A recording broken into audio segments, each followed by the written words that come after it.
અમદાવાદમાંથી સામે આવ્યો છે એક એવો ચોંકાવનારો ખુલાસો જે સાંભળીને તમે પણ દંગ રહી જશો. કરોડો રૂપિયાના આંતરરાષ્ટ્રીય વાઇલ્ડ લાઇફ સ્મગલિંગ રેકેટ પર અમદાવાદ પોલીસે મોટો પ્રહાર કર્યો છે.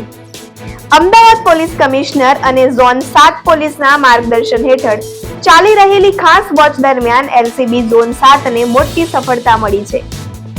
ચોક્કસ બાતમીના આધારે સરખેજ વિસ્તારમાં એસપી રિંગ રોડ પર સનાથલ બ્રિજ નજીક પોલીસે દરોડો પાડ્યો હતો, જ્યાં 3 શખ્સો પાસેથી મળી આવ્યો અત્યંત કિંમતી એમ્બર ગ્રીસ, જેને સામાન્ય ભાષામાં વેલ માછલીની ઉલટી તરીકે ઓળખવામાં આવે છે.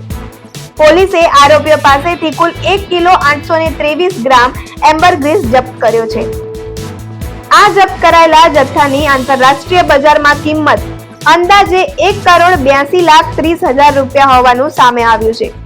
3 આરોપીઓની ધરપકડ કરી પોલીસે વાઇલ્ડ લાઇફ પ્રોટેક્શન એક્ટ હેઠળ કાયદેસરની કાર્યવાહી કરી છે.